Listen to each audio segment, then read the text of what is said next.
In this video, we are going to discuss dielectric constant and DEP relation.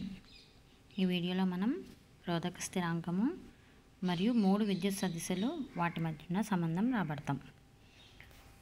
So, dielectric constant, it is nothing but simply a ratio between two quantities. Here we define dielectric constant in terms of capacity of capacitor and potential difference and force and permittivity. In terms of capacitor, the dielectric constant is defined as ratio of capacity of capacitor with dielectric material to capacity of capacitor without dielectric material. It is written as K is equal to C by C naught. C is nothing but capacity of capacitor with dielectric material, and C naught is nothing but capacity of capacitor without dielectric material. And in terms of potential difference, it is defined as potential difference without dielectric material to ratio of potential difference without dielectric material to potential difference with dielectric material, and it is written as K is equal to V naught by Vd. V naught is nothing but potential difference without dielectric material, and Vd is nothing but potential difference with dielectric material. And when we consider force between two charges in air or vacuum, the force of attraction or repulsion between two charges in air or vacuum, and when dielectric material is placed between these two charges, the ratio between these two quantities is nothing but force between dielectric constant, and it is defined as force between two charges in air or vacuum to force between the same two charges in dielectric material.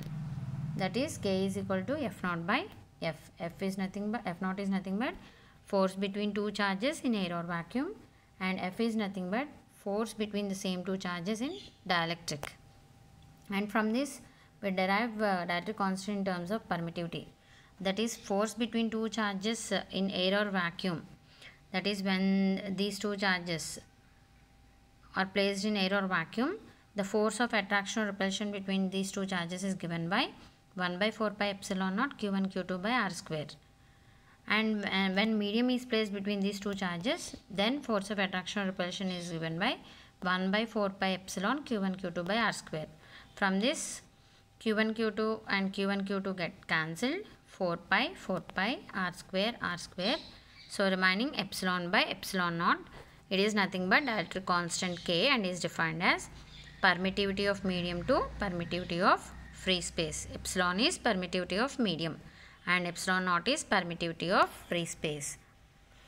So ఇక్కడ మనం రోధక స్థిరాంకం గురించి మాట్లాడుకుంటున్నాం. So దాన్ని నిర్వచించుకుంటున్నాం. రోధక స్థిరాంకం అనేది ఒక నిష్పత్తి, అంటే ఏదైనా రెండు క్వాంటిటీల మధ్య నిష్పత్తినే మనం రోధక స్థిరాంకము అంటున్నాం. దాన్ని ఇక్కడ మనం ఫస్ట్ ఒక కెపాసిటర్ని తీసుకున్నట్లయితే, ఆ కెపాసిటర్ యొక్క కెపాసిటీ రోధకం ఉన్నప్పుడు మరియు లేనప్పుడు. సో రోధకం ఉన్నప్పుడు యొక్క కెపాసిటర్ యొక్క కెపాసిటీ దేంతో సూచిస్తున్నాము? Cతో సూచిస్తున్నాం. రోధకం లేనప్పుడు అంటే గాలి లేదా శూన్యంలో ఉన్నప్పుడు కెపాసిటర్ యొక్క కెపాసిటీ C నాట్ అంటున్నాం. రెండిటి యొక్క నిష్పత్తిని మనం రోధక స్థిరాంకము K అంటున్నాం. అలాగే పొటెన్షియల్ భేదంకి మనం రోధక స్థిరాంకం పొటెన్షియల్ భేదంలో చెప్పుకుంటున్నాం. ఎలా అంటే పొటెన్షియల్ రోధక పదార్థం లేనప్పుడు ఉన్న పొటెన్షియల్ భేదానికి మరియు రోధక పదార్థం ఉన్న పొటెన్షియల్ భేదానికి గల నిష్పత్తినే రోధక స్థిరాంకం K అంటున్నాం. దాన్ని K is equal to V not by Vd. V not అంటే రోధక పదార్థం లేనప్పుడు ఉన్న పొటెన్షియల్ భేదం, Vd అంటే రోధక పదార్థం ఉన్నప్పుడు ఉన్న పొటెన్షియల్ భేదం. ఈ రెండింటి నిష్పత్తిని మనం రోధక స్థిరాంకం అంటున్నాం. అలాగే రెండు ఆవేశాలు తీసుకున్నప్పుడు ఆ రెండు ఆవేశాలు గాలి లేదా శూన్యానకంలో ఉన్నప్పుడు వీటి మధ్యన ఏర్పడిన ఆకర్షణ లేదా వికర్షణ బలం, మరియు ఇదే ఆవేశాల మధ్యన ఒక యానకం పెట్టినట్లయితే వాటి మధ్యన ఏర్పడిన బలం, అది ఆకర్షణ లేదంటే వికర్షణ బలం. ఈ రెండింటి యొక్క నిష్పత్తిని మనం రోధక స్థిరాంకం Kగా నిర్వచిస్తాం. అది Kని F నాట్ బై F అంటున్నాం. F నాట్ అంటే ఏంటి? రెండు ఆవేశాల మధ్యన, అంటే ఏ రెండు ఆవేశాల మధ్య?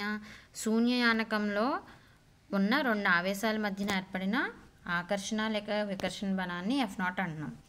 F అంటే ఏంటి? అదే రెండు ఆవేశాల మధ్యన ఒక రోధకాన్ని పెట్టినప్పుడు ఏర్పడిన ఆకర్షణ లేదంటే వికర్షణ బలం, ఆ రెండిటి యొక్క నిష్పత్తిని రోధక స్థిరాంకము అంటున్నాం.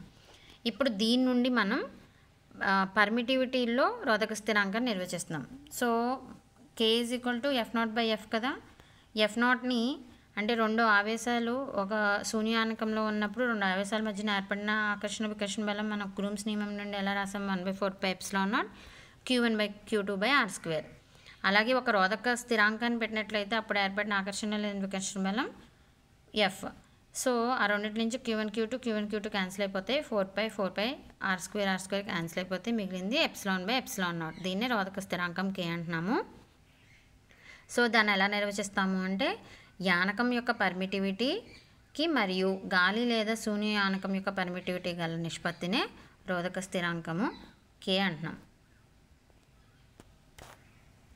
నెక్స్ట్ 3 ఎలక్ట్రిక్ వెక్టార్స్ అండ్ వాటి యొక్క రిలేషన్. 3 విద్యుత్ సదిశలు మరియు వాటి మధ్యనున్న సంబంధం.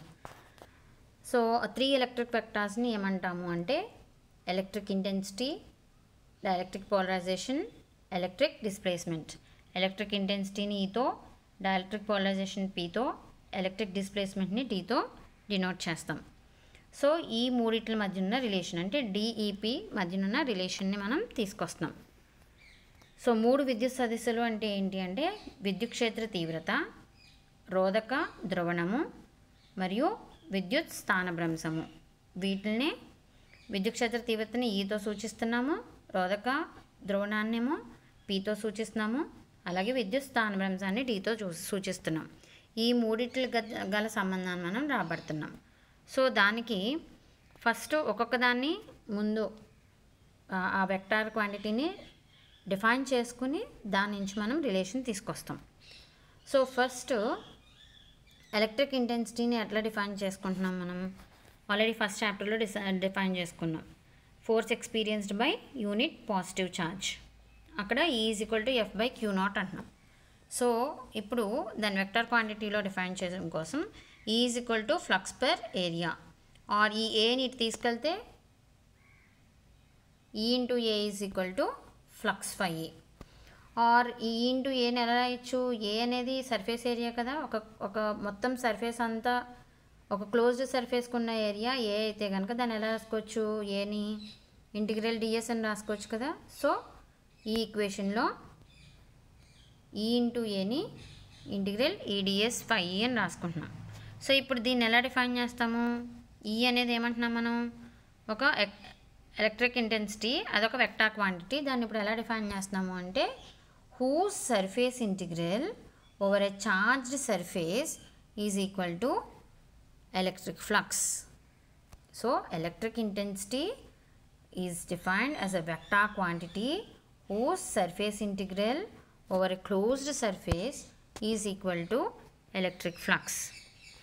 సో ఇక్కడ మనం విద్యుత్ క్షేత్ర తీవ్రత గురించి మాట్లాడుకుంటున్నాం. దాన్ని ఎలా నిర్వచించుకున్నాము? ప్రమాణ ధనావేశం మీద పనిచేసే బలాన్ని మనం విద్యుత్ క్షేత్ర తీవ్రత అని ఫస్ట్ చాప్టర్లో చెప్పుకున్నాం.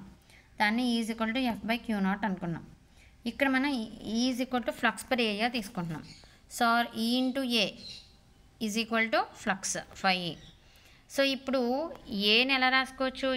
ఏ అంటే ఏరియా కదా.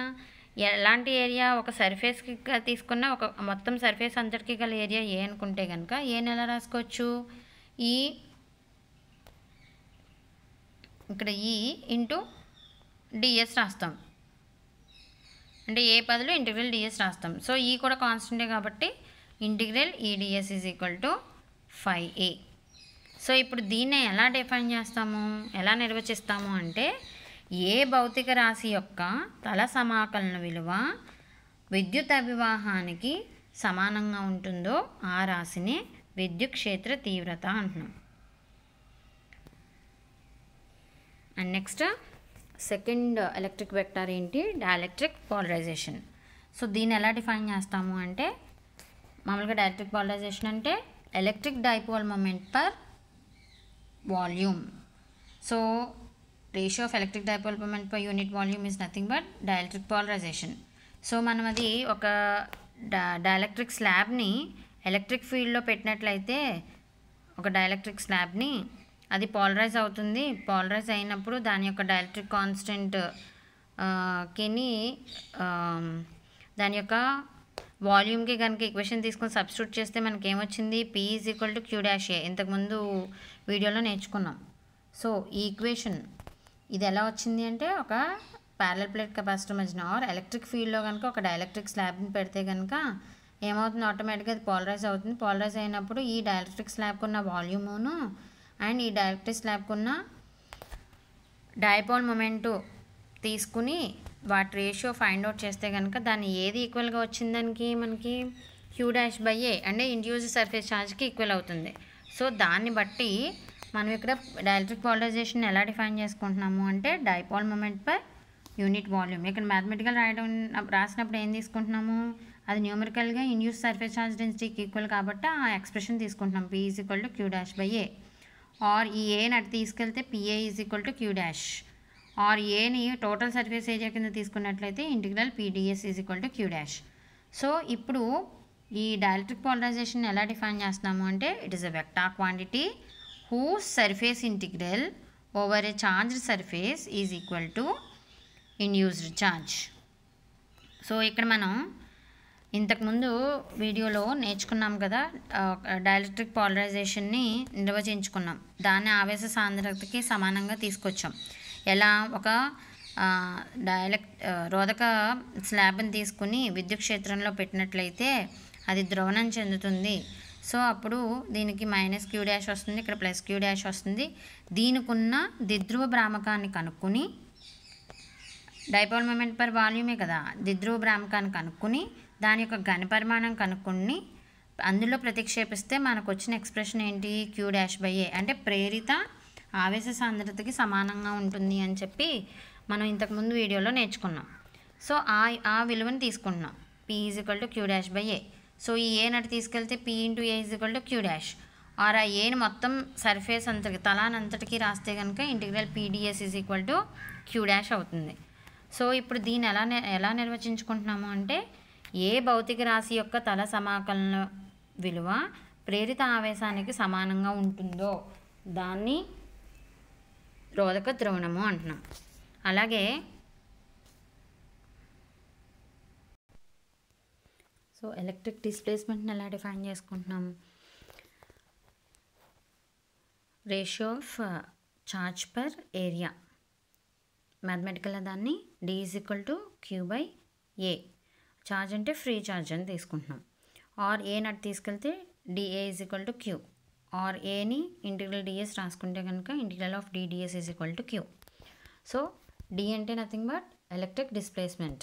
సో ఇప్పుడు దాన్ని ఎలా డిఫైన్ చేస్తాం వెక్టార్ క్వాంటిటీ కింద, electric displacement D as a vector quantity is defined as electric displacement D is defined as a vector quantity whose surface integral over any charged surface is equal to free charge.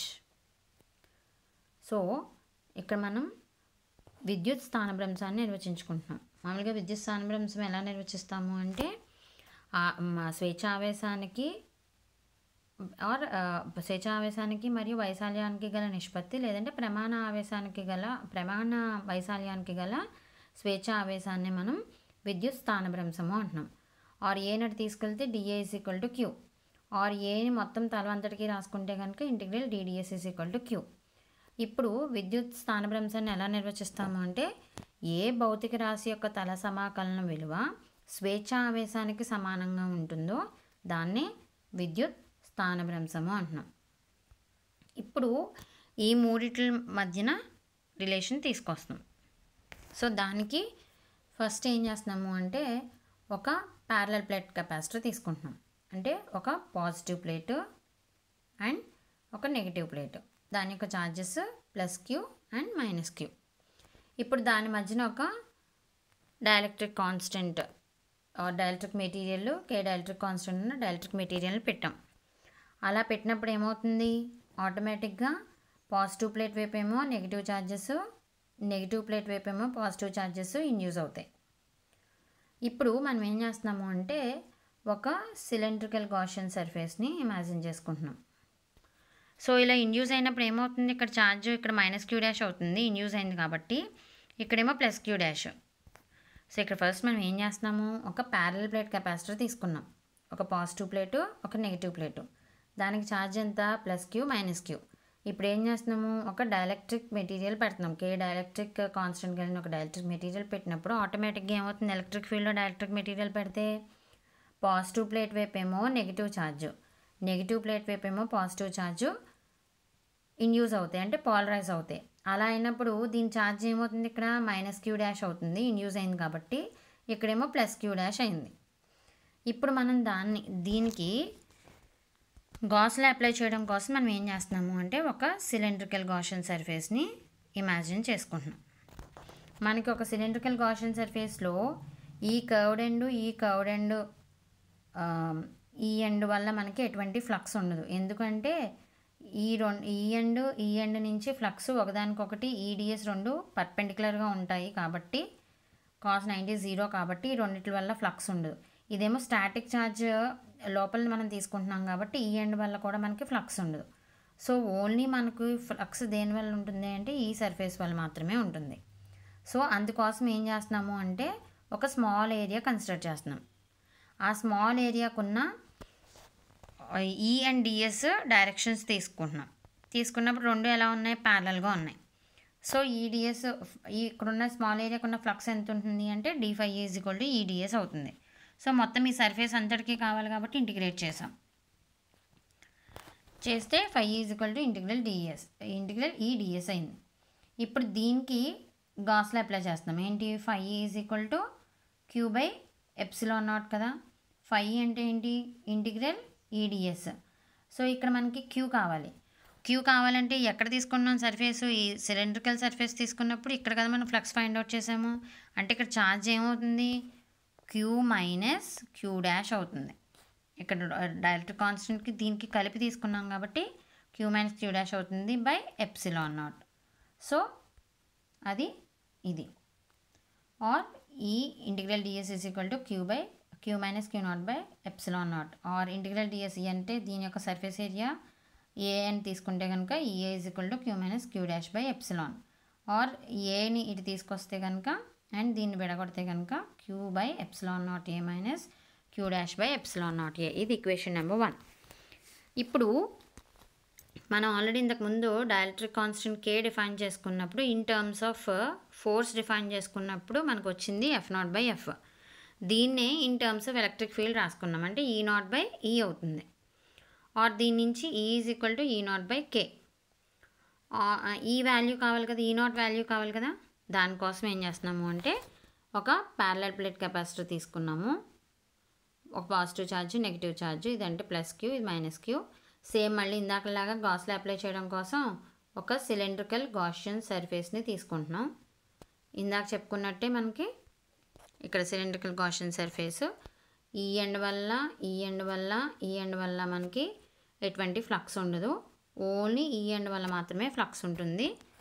ఆ flux ఎంత ఉంటుంది అంటే d∅ E0 ds. అంటే రెండు surfaces, అంటే మనం surfaces యొక్క directions తీసుకుంటాం కదా, ఆ డైరెక్షన్స్ నుంచి cos θ ఏమవుతుంది, cos రెండు ప్యారల్గా ఉన్నాయి కాబట్టి θ0 అయిపోతుంది కాబట్టి మిగిలిన ఫ్లక్స్ d∅ E0 ds అవుతుంది.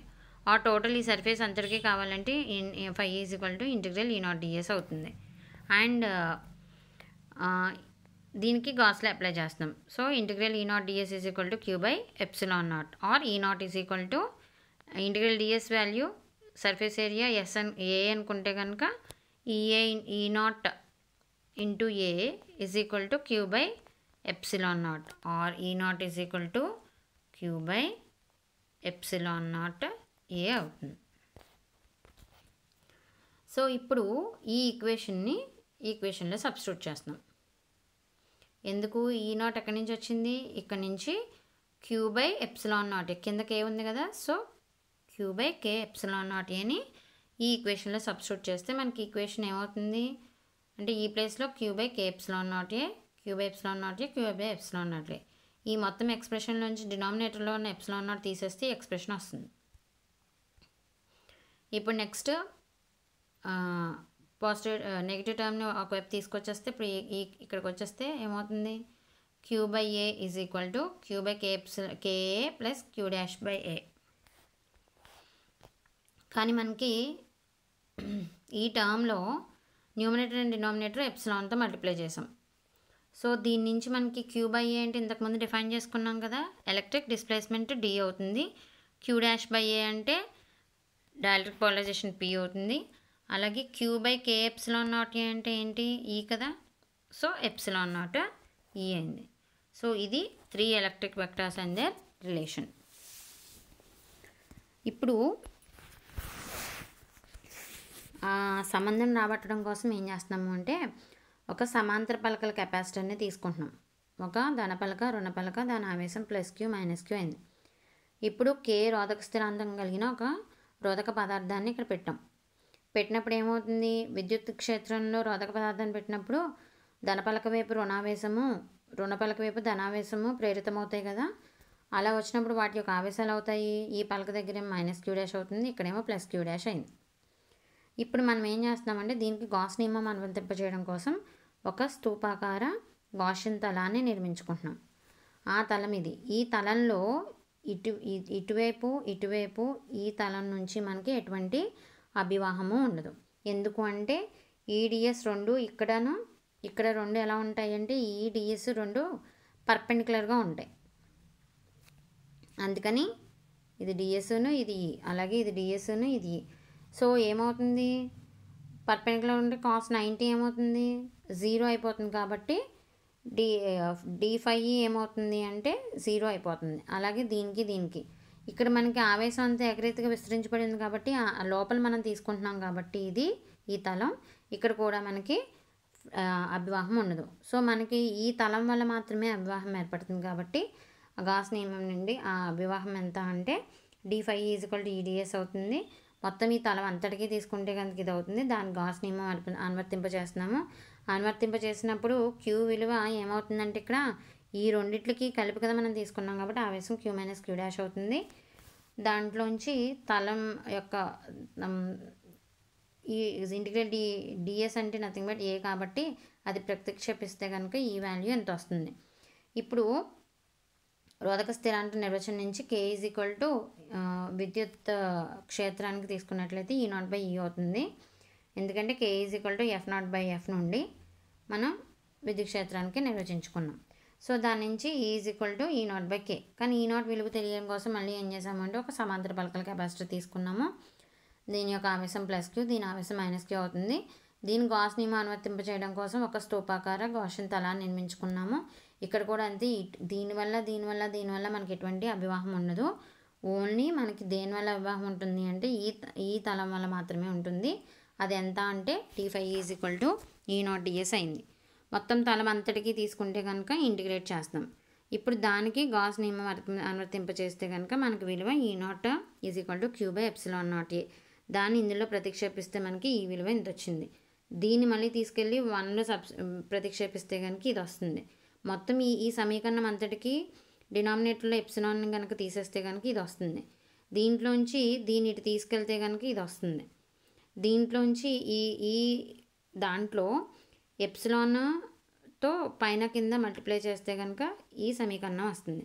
ఈ సమీకరణంలో మనం ఇంతకుముందు Q/A అంటే విద్యుత్ స్థానభ్రంశం అని నిర్వచించుకున్నాము. అలాగే Q'/A అంటే రోధక ద్రవణం అని నిర్వచించుకున్నాము. అలాగే Q/K/ε0A అంటే ఈక్వేషన్ 2 నుంచి అంటే సమీకరణం 2 నుంచి అది E కాబట్టి ε0E అయింది. అంటే 3 విద్యుత్ సదస్సులు వాటి యొక్క సంబంధం ఎంత అంటే D = ε0E + P.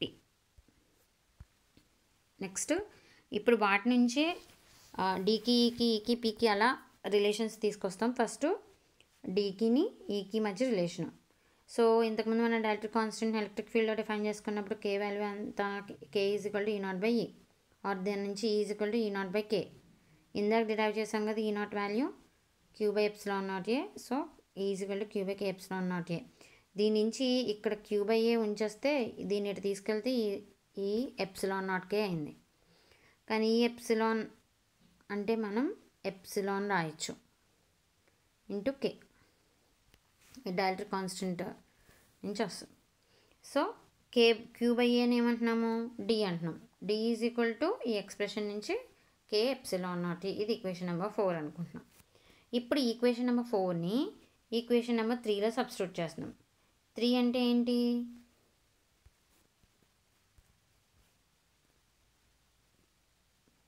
3 అంటే ఏంటి, D is equal to epsilon naught E plus P. ఇప్పుడు 4ని సబ్స్టిట్యూట్ చేస్తున్నాం దీంట్లో. అంటే 4 అంటే కే ఎప్సిలాన్ నాట్ ఈ అవుతుంది డి ప్లేస్లో, epsilon naught E plus P. So పీని ఇటు తీసుకొస్తే P is equal to K epsilon naught ఈ minus epsilon naught E, or epsilon naught ఈ రెండిట్లోనూ కామన్గా ఉంది కాబట్టి తీసేస్తే కే మైనస్ 1 అవుతుంది. సో దీన్ని P is equal to epsilon naught E into K minus 1 అయింది. నెక్స్ట్ డీకి పీకి మధ్యన రిలేషన్. సో ఈక్వేషన్ 5/4 చేస్తుంది. ఈక్వేషన్ 5 ఏంటి, ఇది P is equal to epsilon naught E into K minus 1. 4 ఏంటి, D is equal to K into epsilon naught E. ఆ రెండింటిని divide చేస్తున్నాం. సో రెండింటిని డివైడ్ చేస్తున్నాం. P by D is equal to epsilon naught E cancel అయిపోతే K minus 1/k, or P by D is equal to 1 minus 1/k, or P is equal to D into 1 minus 1/k. అంటే డీకి పీకి మధ్యన relation ఇది. ఇప్పుడు కే dielectric constant కేని electric susceptibility జైకి మధ్యన relation తీసుకొస్తున్నాం. So దానికి ఇంతకుముందు ఈక్వేషన్ నెంబర్ 5ని యూస్ చేసుకుంటున్నాం. కానీ మనకి ఎలక్ట్రిక్ ససెప్టబిలిటీ నుంచి ఇలా డిఫైన్ చేసుకున్నాం కదా, పీ ఈజ్ ప్రపోర్షనల్ టు ఈ, అంటే ఎంత ఎలక్ట్రిక్ ఫీల్డ్ అప్లై చేస్తే కనుక అంత పాలరైజ్ అవుతుంది కాబట్టి P is proportional to E, or P is equal to chi E అది తీసుకుంటున్నాం. తీసుకుని ఇందులో పీ సబ్స్టిట్యూట్ చేస్తున్నాం, పీ ప్లేస్లో ఇది సబ్స్టిట్యూట్ చేస్తున్నాం. జై E is equal to K minus 1 into epsilon naught E, or K minus 1 is equal to E cancel అయిపోతే జై బై ఎప్సిలానే కదా. సో ఈ expression, or K is equal to 1 plus జై బై ఎప్సిలాన్ నాట్. సో ఇది 3 electric vectors and their relation.